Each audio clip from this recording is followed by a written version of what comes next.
Dragondrums, Chapter 1.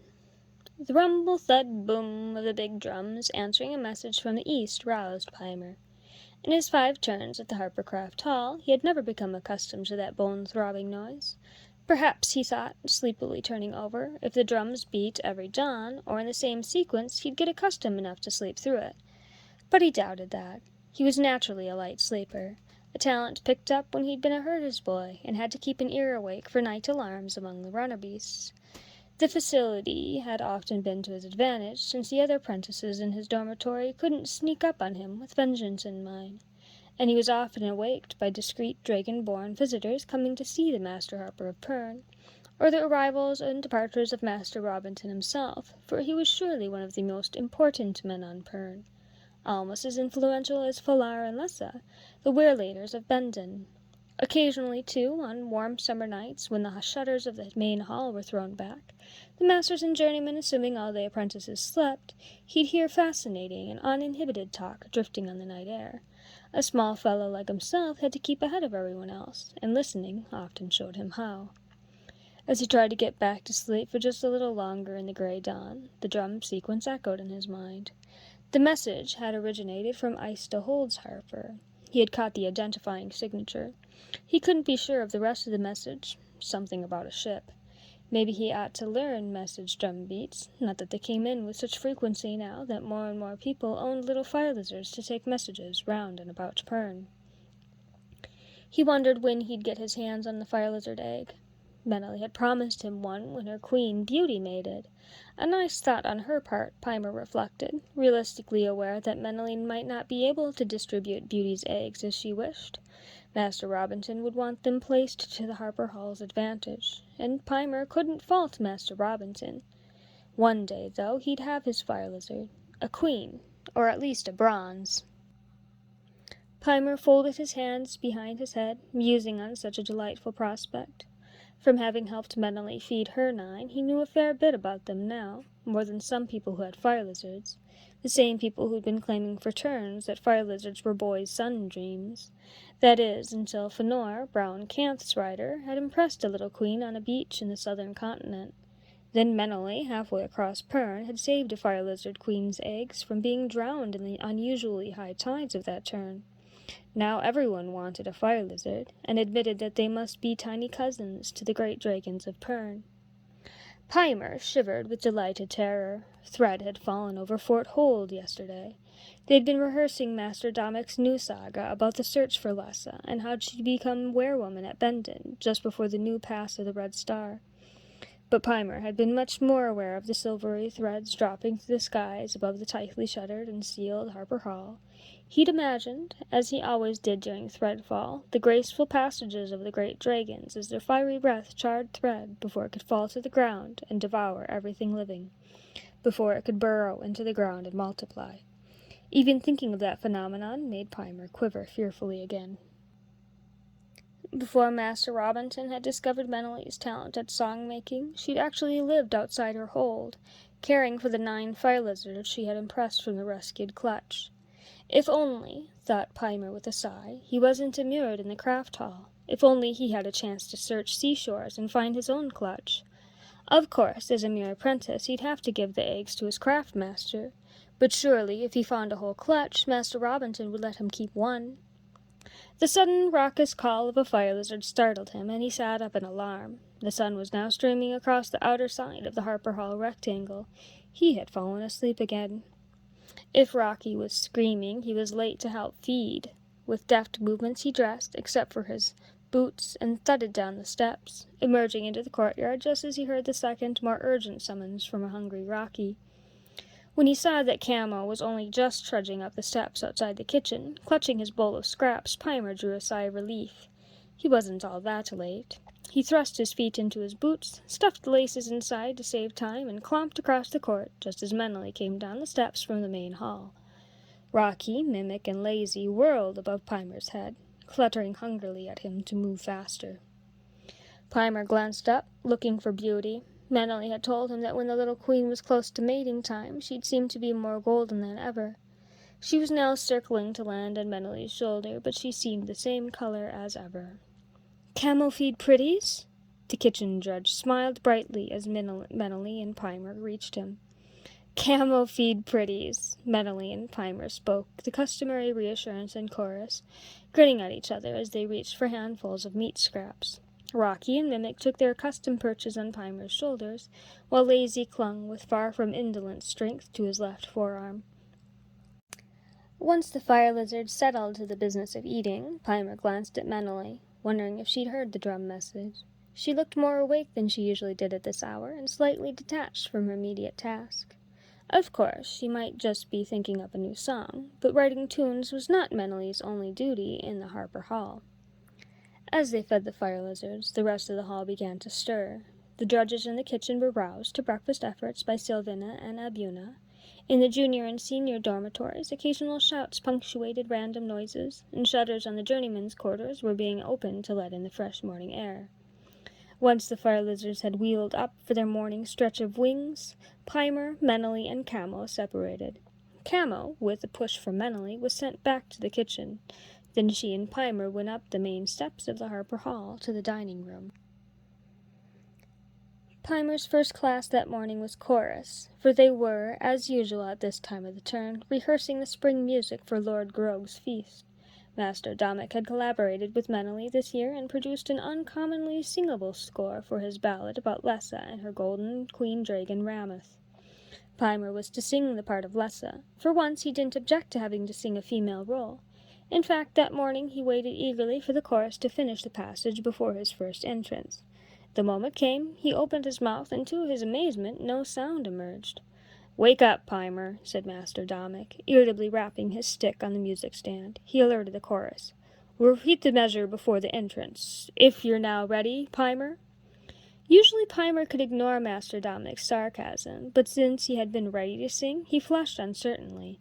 He took a breath and hummed against his closed teeth as the chorus began again. He had tone, and his throat wasn't sore, so he wasn't coming down with a stuffed head. The chorus gave him his entrance again, and he opened his mouth. The sound that emerged ranged from one octave to another, neither of which were in the score he held. A complete and odd silence fell. Master Dommick frowned at Pimer, who was now swallowing against a fear that froze his feet to one spot and crept up his bones to his heart. "Pimer?" "Sir?" "Pimer, sing a scale in C." Pimer attempted to, and on the fourth note, though he had hardened his middle to iron for support, his voice again broke. Master Dommick put down his stick and regarded Pimer. If there was any expression in the composition master's face, it was compassion, tinged with resigned irritation. "Pimer, I think you had best see Master Shoniger. Tilgin, you've been understudying the row?" "Me, sir? I haven't so much as glanced at it. Not with Pimer." The startled apprentice's voice trailed off as Pimer, slowly, and with feet he could barely force to move, left the chorus hall and walked across the court towards Master Shoniger's room. He tried to close his ears to the sound of Tilgin's tentative voice. Scorn gave a momentary relief from his cold fear. His had been a much better voice than Tilgin's would ever be. Had been? Maybe he was just coming down with a cold. Pimer coughed experimentally, but knew even as he did so that no phlegm congested his lungs and throat. He trudged on to Master Shoniger, knowing the verdict and hoping against vain hope that somehow the flaw in his voice was transitory, that he'd managed to keep his soprano range long enough to sing Master Dommick's music. Scuffing up the steps, he paused briefly in the threshold to accustom his eyes to the gloom within. Master Shoniger would only just have arisen and breakfasted. Pimer knew his master's habit intimately, but Shoniger was already in his customary position, one elbow on the wide table, propping up his massive head, the other arm cocked against the column or thigh. "Well, it's sooner than we might have expected, young Pimer," the master said in a quiet tone, which none the less seemed to fill the room. But the change was bound to come some time. A wealth of sympathy tinged the master's rich, mellow, bass voice. The propping hand came away from his head and brushed aside the tones now issuing from the chorus hall. "Tilgin will never come up to your measure." "Oh, sir, what do I do now my voice is gone? It's all I had." Master Shoniger's surprised contempt startled Pimer. "All you had?" "Perhaps, my dear Pimer, but by no means all you have. Not after 5 turns as my apprentice. You probably know more about vocal production than any journeyman in the craft." "But who would want to learn from me?" Pimer gestured to his slight adolescent frame, his voice cracking dramatically. "And how could I teach when I've no voice to demonstrate?" "Ah, but the distressing condition of your singing voice heralds other alterations which will remedy these minor considerations." Master Shoniger waved aside that argument, and then regarded Pimer through narrowed eyelids. "This occasion has not caught me." The thick fingers tapped against the bulging chest. "Unprepared." Now, a gusty sigh escaped Master Shoniger's full lips. "You have been, without doubt or contradiction, the most troublesome and ingenious, the laziest, the most audacious and mendacious of the hundreds of apprentices and voice students it has been my tiresome task to train to some standard. Despite yourself, you have achieved some measure of success. Ye ought to have achieved even more."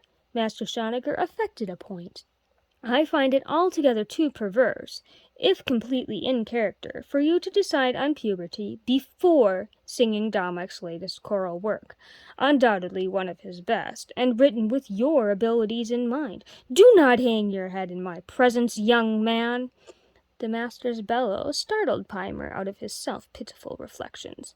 "Young man. Yes, that's the crux. You are becoming a young man. Young men must have young manly tasks." "What?" In the single word, Pimer expressed his disbelief and distress. "That, my young man, is for the harper to tell you." Master Shoniger's thick forefinger pointed first at Pimer, and then swung towards the front of the building, indicating Master Robinton's window. Pimer did not dare permit the hope that began to revive in him to blossom. Yet Master Shoniger wouldn't lie for any reason, certainly not to give him false hope. Then they both winced as Tillotson erred in his sight-reading. Instinctively glancing at his master, Pimer saw the pained expression on Master Shoniger's face. "Were I you, young Pimer, I'd stay out of Domek's sight as much as possible." Despite his depression, Pimer grinned, wryly aware that the brilliant composition master might well decide that Pimer had elected to thwart his musical ambition in this untimely voice change. Master Shoniger sighed heavily. "I do wish you'd have waited a trifle longer, Pimer." His groan was wistful as well as resigned. "Tillotson is going to require much coaching to perform creditably. Now, don't you repeat that, young Pimer." The thick forefinger pointed unwaveringly at Pimer, who affected innocent shock that such an admonition might be needed. "Away with you." Obediently, Pimer turned, but he'd gone no more than a few paces to the door when a second shock stopped him. He whirled towards the voice master. "You mean just now, sir, don't you?" "Just now, sir? Of course I mean now, not this afternoon or tomorrow, but now." "Now and always?" asked Pimer uncertainly. If he could no longer sing, Master Shoniger would take on another special apprentice to perform those personal and private duties for him that Pimer had been undertaking in the past terms.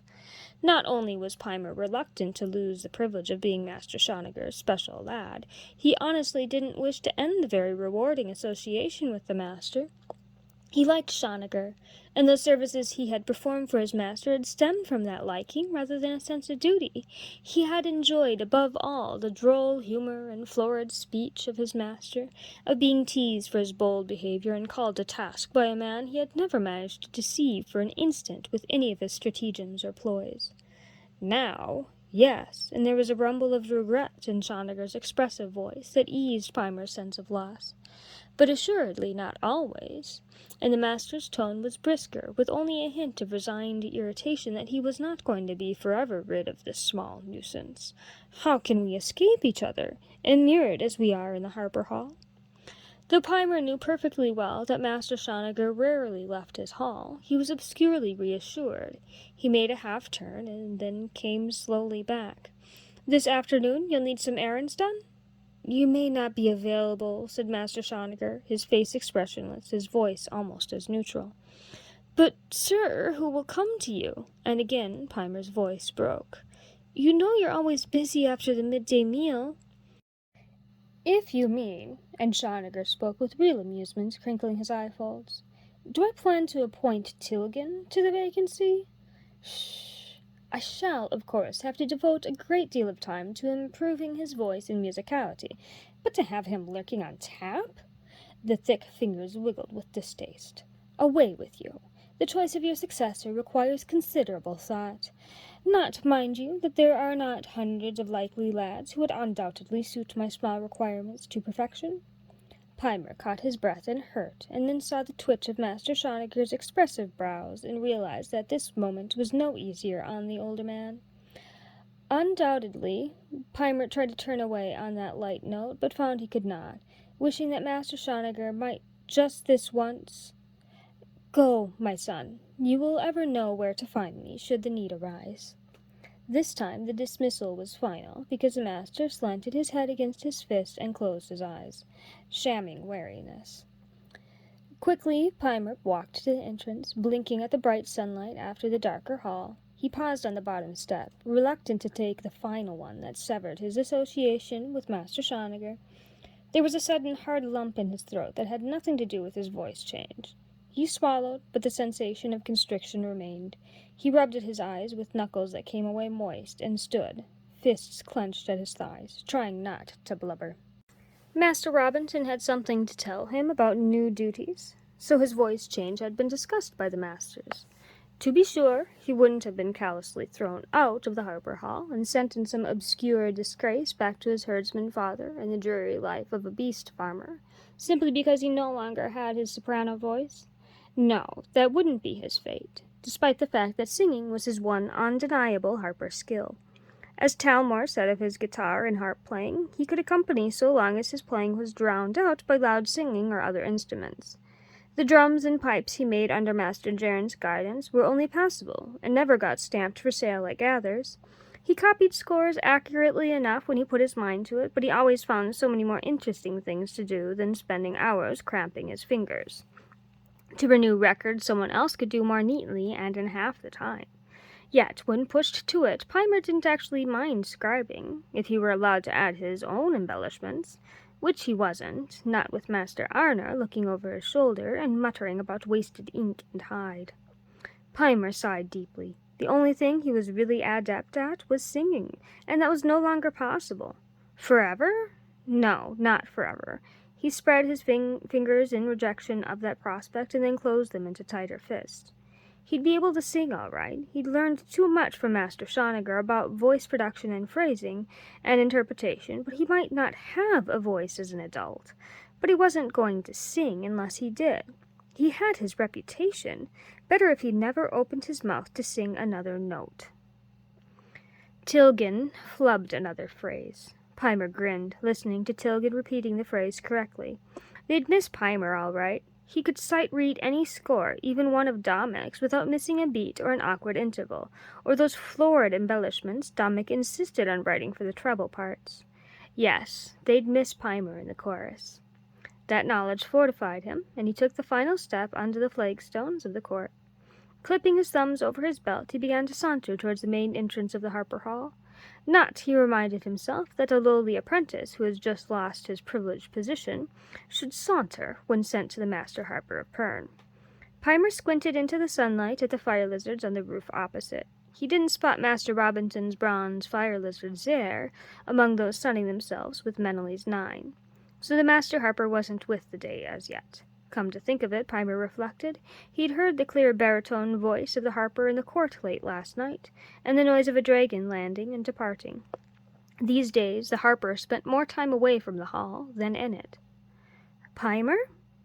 Startled, he glanced up and saw Meneley standing on the top step of the main hall. She'd spoken quietly, and when he peered at her, he knew that she knew what had happened to him. It was rather audible, she said, again in that gentle tone, which both irritated and appeased Pimer. Meneley, of all within the Harper Hall, could sympathize with him most acutely. She knew what it was to be without the ability to make music. Is that Tilgan singing? Yes, and it's all my fault, Pimer said. All your fault? Meneley stared at him in surprised amusement. Why did I have to pick now to break my voice? Why, indeed. I'm sure you did it only to annoy Dominic. Menely grinned broadly at him, for they both had experience with Domic's whimsical temper. Pimer had reached the top step and experienced another shock on this morning of surprises. He could almost look Menely squarely in the eye, and she was tall for a girl. She reached out and ruffled his hair, laughing as he indignantly swatted her hand away. "Come on, Master Robinson wants to see you." "Why? What am I going to be doing now? Do you know?" "Not for me to tell you, scamp," she said, striding on her long legs across the hall and forcing him to jog a pace to keep beside her. "Menely, that's not fair." "Ha!" She was pleased by his discomfiture. "You've not long to wait. I will tell you this. Dominic may not be pleased that your voice changed, but the master was. Aw, Menely, one little hint, please. You know you owe me a favor or two." "I do." Menely savored her advantage. "You do, and you know it. You could pay me back right now." Pimer was irritated. Why did she have to pick now to be difficult? Why waste a favor when a little patience on your part will bring the answer? They had reached the second level and were striding down the corridor towards the Harpers' quarters. "You'd better learn patience too, my friend." Pimer halted in disgust. "Aw, come on, Pimer," she said, with a broad swing of her arm. "You're not a little un anymore to wheedle news out of me. And wasn't it you who warned me that you don't keep a master waiting?" "I've had enough surprises today," he said sourly, but he closed the distance between them just as she tapped politely on the door. The Master Harper of Pern, his silvering hair glinting in the sun streaming in his windows, was seated at the work-table, a tray before him, the steam of hot cloth rising unnoticed as he offered pieces of meat to the fire lizard clinging to his left forearm. "Glutton, greedy maw, don't claw me, that's bare skin, not padding. I'm feeding you as fast as I can. Zare, behave yourself. I'm perishing for a taste of my claw, but I'm feeding you first. Good morning, Pimer. You're adept at feeding fire lizards. Pop sustenance into Zare's mouth so I can get some in mine." The Harper shot a look of desperate entreaty to Pimer. He whipped around the long work table and, grabbing up several chunks of meat, attracted Zare's gaze. "Ah, that's more the thing," exclaimed Master Robinson, after he'd had a long gulp of his claw. Absorbed in his task, Pimer wasn't at first aware of the Harper's scrutiny, for the man was applying himself to his own food with his free right hand. Then Pimer saw the keen eyes on him, lids narrowed as if weighty from sleep. He could tell nothing from the Harper's expression, for the long face was quiescent, slightly puffy about the eyes from sleep, the grooves from the corners of the mobile mouth pulled down with age and accumulated fatigue rather than displeasure. "I shall miss your young voice," said the Harper with a gentle emphasis on young. "But while we're waiting for you to settle into an adult placement, I've asked Schoniger to release you to me. I've a suspicion that you won't mind too much," and a smile twitched the Harper's lips. "Doing the odd job for me and Menely and my good Sebel." "Menely and Sebel?" Pimer gawked. "I'm not sure I care for that emphasis," said Menely in a mock growl, subsiding as the Harper threw her a quieting glance. "I'd be your apprentice?" Pimer asked the Harper, holding his breath for the answer. "Indeed, you'd have to be my apprentice at that," said Master Robinson, his voice and face turning droll. "Oh, sir!" Pimer was stunned at such good fortune. Zare squawked petulantly in the little silence, for Pimer had paused in his feeding. "Sorry, Zare," and Pimer hastily resumed the task. "However," and the Harper cleared his throat while Pimer wondered what disadvantage to this envious status was about to be disclosed. There had to be one, he knew. "You will have to improve your skill in scribing." "We must be able to read what you write," said Menely sternly. "Learn to send and receive message drum accurately and rapidly." He looked at Menely. "I know that Master Fanderel is very keen to have his new message sender installed in every craft and hall, but it's going to take far too long to be useful to me. Then, too, there are some messages that should remain privy to the craft." He paused, staring long at Pimer. "You were bred on a runner beast hold, weren't you?" "Yes, sir, and I can ride any runner anywhere." Menely's expression indicated disbelief. "I can, too."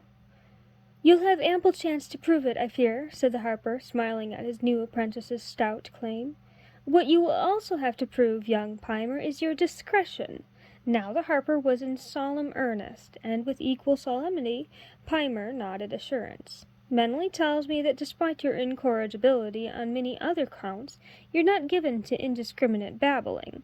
Rather," and the harper held up his hand as Pimer opened his mouth to reassure him, "that you keep close about incidental information until you can use it to your benefit." "Me, sir?" Master Robinson smiled at his wide-eyed, innocent expression. "You, sir, young Pimer, although it does strike me that you've exactly the sort of guile—" He broke off, then continued more briskly, leaving unsaid words to tantalize Pimer. "We'll see how you get on. I fear you may find your new role not as exciting as you think, but you will be serving your craft and me very well indeed." If he couldn't sing for a while, thought Pimer, being the master's apprentice was the next best thing. Wait till he told Bonds and Timony. Wouldn't they just choke? "Ever sailed?" asked Menely, with such a piercing look that Pimer wondered if she'd read his thoughts. "Sailed? In a boat?" "That's the general method," she said. "With my luck, you'll be a seasicker." "You mean I might get to the southern continent, too?" asked Pimer, having rapidly added up assorted pieces of information and come to a conclusion. All too hastily spoken, he realized belatedly. The harper lost all semblance of lassitude and sat bolt upright in his chair, causing his fire lizard to protest vehemently. Menely burst out laughing. "I told you, master," she said, throwing up her hands. "And what makes you mention the southern continent?" asked the harper. Pimer was rather sorry now that he had. "Well, sir, nothing special," he said, wondering himself. "Just things like Sebel being gone for a couple of 7 days midwinter and coming back with a tanned face. Only I'd known he'd not been Nerat or Southern Bull or Ista. There's been talk, too, at the gathers that even if dragon riders from the north aren't supposed to go south, some of the old-timers have been seen here in the north. Now, if I was Falar, I'd sort of wonder what those old-timers were doing north, and I'd try to keep them south where they're supposed to be. And there are all these holdless men looking for some place to live, and no one seems to know how big the southern continent is, and if—" Pimer trailed off, daunted by the keen scrutiny of the master harper. "And if—" Master Robinson urged him to continue.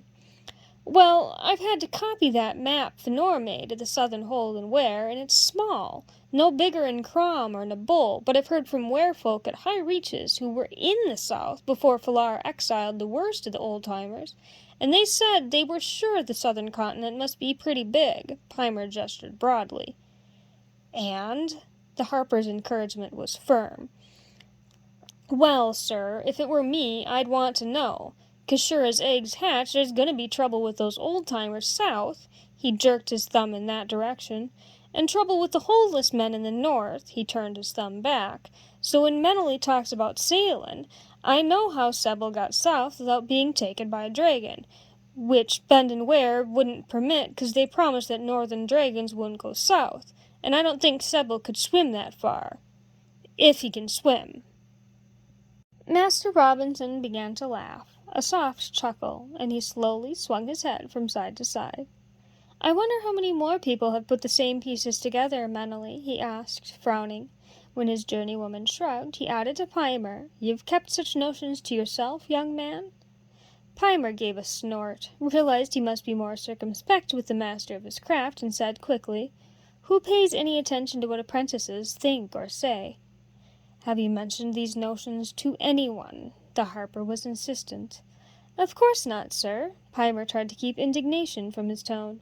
"It's Bendon's business, or Hold business, or harper business, not mine."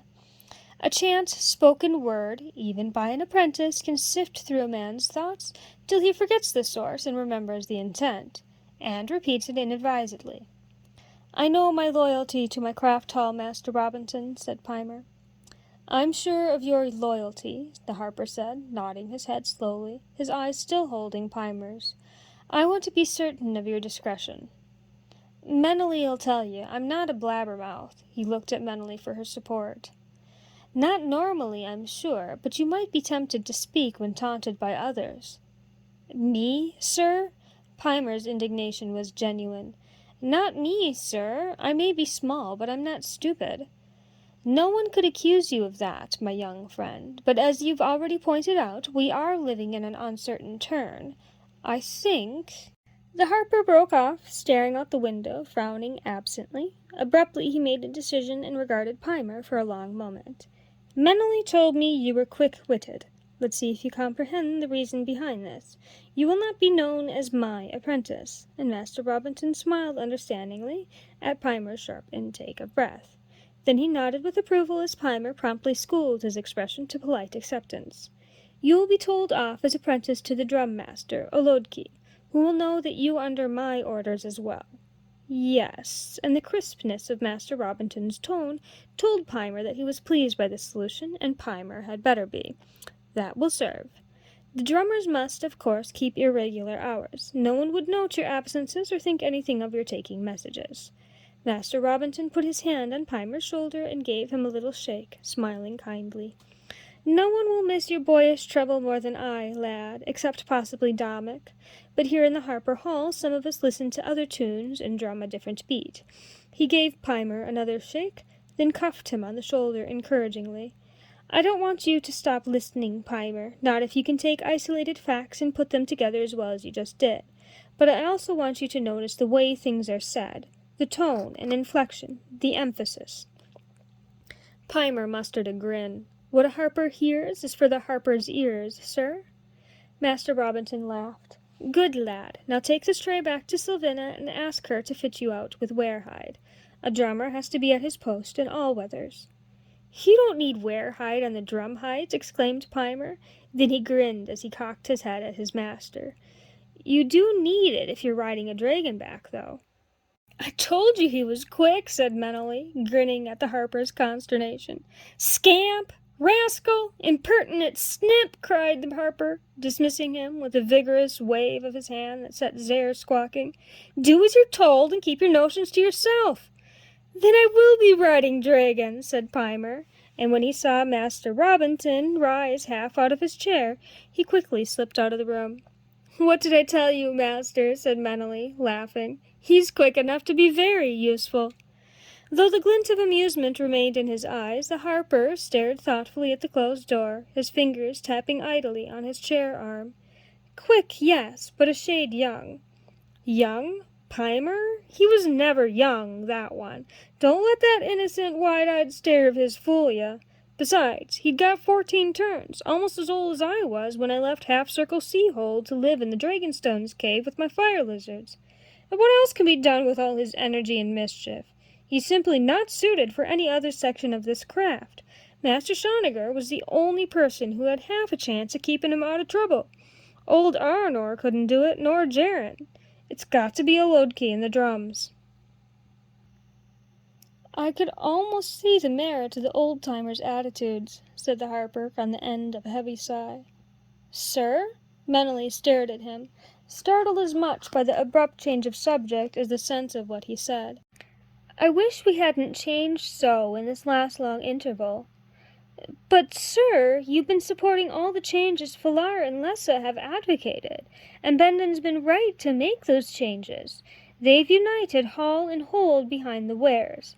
Furthermore," and Menelly took a deep breath, "Sebel told me not so long ago that before this pass of the Red Star began, harpers were nearly as discredited as dragon riders.